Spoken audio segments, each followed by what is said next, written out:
Hello বন্ধুরা, আশা করছি সবাই ভালো আছেন। আমি আপনাদের আজ দেখাবো পনির বাটার মশলা কি করে রান্না করতে হয়।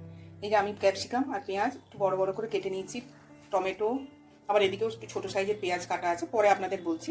এটা কসুরি মেথি, আর 200 গ্রাম মতো পনির আছে, বাটার, আর কাঁচা লঙ্কা, রসুন, দারচিনি, লবঙ্গ, এলাচ এবং কয়েকটা কাজু। আসুন রান্নাটা শুরু করা যাক। কড়াটা গরম করতে দিলে একটা মশলা তৈরি করতে হবে আগে থেকে আপনাদের, সেটা আমি দেখাচ্ছি। এটা কিন্তু বাটার, পনির বাটার মশলা, সেটা আমরা বাটার দিয়ে সব করতে হবে। একটু বাটার দিলাম, এলাচ, লবঙ্গ, দারচিনি, কয়েকটা রসুন আপনাদের আগেই দেখিয়েছি, এই যে রসুন, সেগুলো দিয়ে দেবো, কাজুটাও দিয়ে দেবো, কাঁচা লঙ্কাটাও দিয়ে দিলাম, একটু ভেজে নিতে হবে। এটা অল্প একটু ভাজানো, বেশি ভাজবার দরকার নেই। পেঁয়াজ বলেছিলাম না আপনাদের, বড় বড় আর ছোট ছোট করে ছোট কাটা পেঁয়াজগুলো দিয়ে দিলাম, টমেটোটা দিয়ে দিলাম,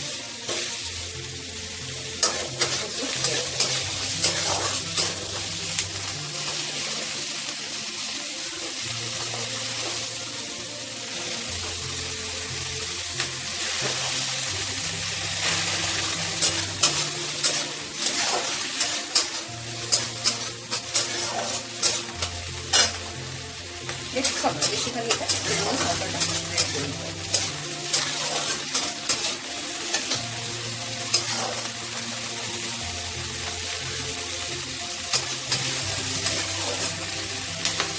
ভাজা হয়ে গেছে, আমার গ্যাসটা অফ করে দিলাম।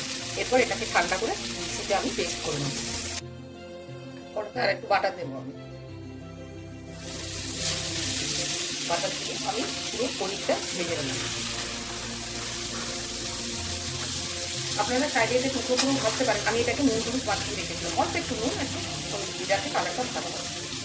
আপনারা চাইলে এটা টুকরো করেও ভাজতে পারেন, আবার কাঁচাও দিতে পারেন। আমি এটা পুরোটা ভেজে নিই, তাহলে কি হয়, অর্ধেক ভাজা আর অর্ধেক কাঁচা থাকে, তার স্বাদটা সম্পূর্ণ আলাদা হয়। আপনারা এটা একবার দেখবেন করে, আশা করি আপনাদের ভালো লাগবে। এটাকে এরপর আমি বেশি ভাজা করবে না, এটাকে আমি তুলে নেব। ওটাতে আবার একটু বাটা দিলাম। আপনারা চাইলে যদি এত বাটা দিতে না চান, তাহলে আপনারা একটু সাদা তেলও দিতে পারেন। কেটে রাখা ক্যাপসিকামগুলো দিয়ে দিলাম, ক্যাপসিকাম আর পেঁয়াজগুলো বড় বড় করে কেটে রেখেছিলাম, সেগুলো দিয়ে দিলাম। গ্যাসটা বাড়িয়ে দিলাম। গ্যাস বাড়ানো কমানোটা আপনাদের নুন চিনি যেরকম ব্যালেন্স, সেই রকম করে আপনাদের করতে হবে। তো এটা একটু ভেজে নেব।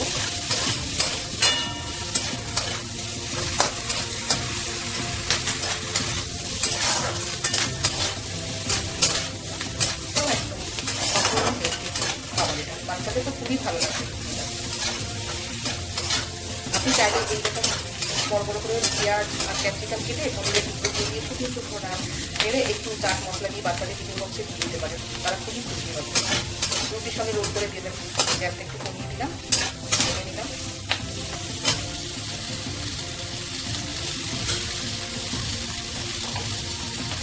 অল্প একটু আমি পেঁয়াজ রসুন আদা বেটে রেখেছিলাম, আমার এটা বাটাই থাকে, সেটা অল্প একটু দিয়ে দিলাম।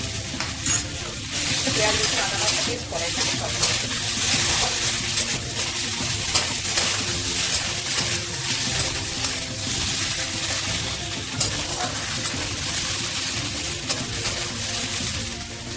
এই মশলাটা আমি ভাজলাম, যেটা আপনাদের বললাম যে ওটা মিক্সিটা আমি বেটে নেবো। এরপর এই মশলাটা আমি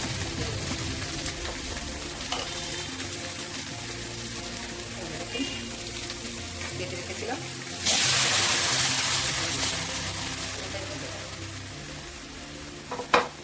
একটু দিয়ে জলটা দিয়ে দিই। কোনো কিছু নষ্ট করা যাবে না, জলটা দিয়ে দিলাম।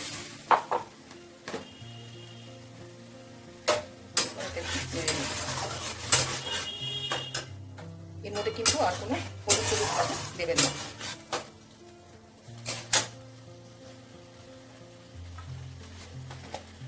একটু নুন দিয়ে দেবো, স্বাদ অনুযায়ী নুন দেবেন। অল্প একটু চিনি দিয়ে দেবো, যেহেতু কাজু আছে, পেঁয়াজ বাটা আছে, মিষ্টিটা খেয়াল করবেন, চিনিটা সেই অনুযায়ী আপনারা আন্দাজ করে দেবেন।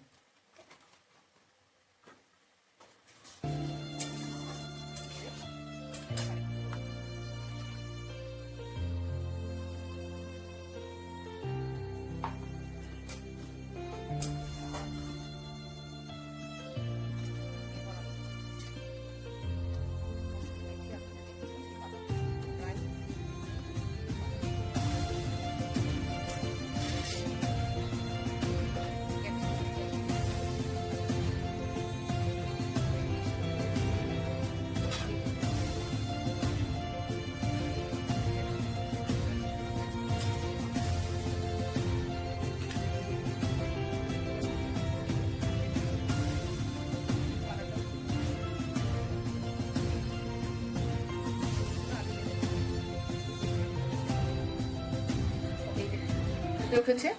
আমি যে গ্রেভিটা তৈরি করলাম এর মধ্যে এগুলো ফুটে উঠেছে। আর আমি যে এর মধ্যে একটু কসুরি মেথি দিয়েছি, আপনারা যদি চান কসুরি মেথিটা নাও দিতে পারেন, তবে দিলে এই যে প্রপার যে টেস্টটা, ফ্লেভারটা সেটা পাবেন। এটা একটু ফুটে উঠেছে, পেঁয়াজটা আর ক্যাপসিকামটা আছে। আর আপনাদের আমি বলতে ভুলে গেছিলাম, এই যে দেখুন পনিরগুলো না আমি একটু ভেজে গরম জলে ভিজিয়ে রেখেছি। পনিরটা আমি পুরো আস্ত গোটা ভেজে নিয়েছিলাম, সেটাকে পিস করে কেটে গরম জলে ভিজিয়েছি। গরম জলে ভেজানোর জন্য পনিরগুলোই দেখুন কি সুন্দর নরম নরম হয়েছে। পনিরগুলো শক্ত হয় না, সেই জন্য আপনারা গরম জলে ভিজিয়ে রাখবেন। পনিরের সাইজগুলো আমি একটু হয়তো বড় রেখেছি, আপনারা চাইলে এটাকে ছোটো ছোটো করেও কেটে নিতে পারেন। এটা নিজেদের পছন্দ মতো কেটে নেবেন। আর পুরোটা আস্ত ভাজলে কী হয়, পনির কাঁচা ভাজা দুটো পার্টি থাকে, তাতে টেস্টটা একটু অন্যরকম হয়। আর শুধু কাঁচা দিয়ে করলে সেটাও একটা আলাদা টেস্ট হয়, কিন্তু এটার টেস্টটা বেশি ভালো হয়। এই দেখুন একদিকটা ভাজা, আবার একটু অংশ কাঁচা, এদিকটা আবার অল্প ভাজা, এইভাবে পনিরগুলোকে এগুলোকে ভাজবো। কিছুক্ষণ আমি ফুটতে দেবো, সেদ্ধ হওয়ার কিছুক্ষণ আমি ফুটতে দেবো সেদ্ধ হওয়ার পর্যন্ত। আর এর মধ্যে চিনি দেবেন না, কেন কিশমিশটা থাকে তো, কিশমিশটা তো এমনিতেই মিষ্টি। যদি আপনাদের মনে হয় যে আর একটু চিনি দেবো, মিষ্টি খাবেন, সেক্ষেত্রে দিতে পারেন, নাহলে এমনি চিনি দেওয়ার প্রয়োজন হয় না। আর পনির বাটার মশলা এর মধ্যে কি বাটার না দিলে হয়, সেই জন্য এই ফোটার সময়তে অল্প একটু বাটার দিতে দেবো। এটাকে আমি ঢেকে দেবো, একটু সেদ্ধ হতে দেবো। 2 মিনিট পরে ফিরে এলাম, এই দেখুন হয়ে গেছে। বেশি ফোটাবেন না, তাহলে আবার পনিরগুলো শক্ত হয়ে যাবে।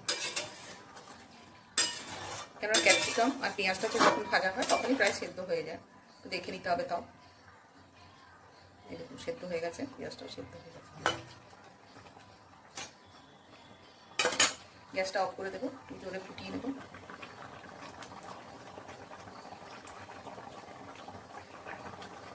গ্যাসটা অফ করে দিলাম। ফ্রেশ ক্রিম ছিল একটু আমুলের, একটু ওপর থেকে ছড়িয়ে দেবেন এইভাবে।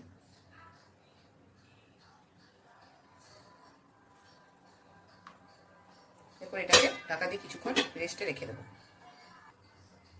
2-3 মিনিট রাখার পর আমি ঢাকাটা খুলে দিলাম। পনির আমার রেডি। এরপর এটাকে আপনি সার্ভ করবেন।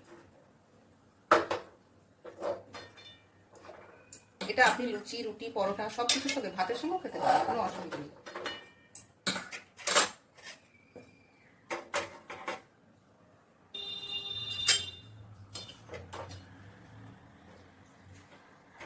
দেখেছেন পনিরগুলো কতটা নরম সফট হয়েছে। এই জন্য পনিরগুলো একটু গরম জলে ভিজিয়ে রাখবেন, তাহলে এই সফট টেস্টটা আসবে।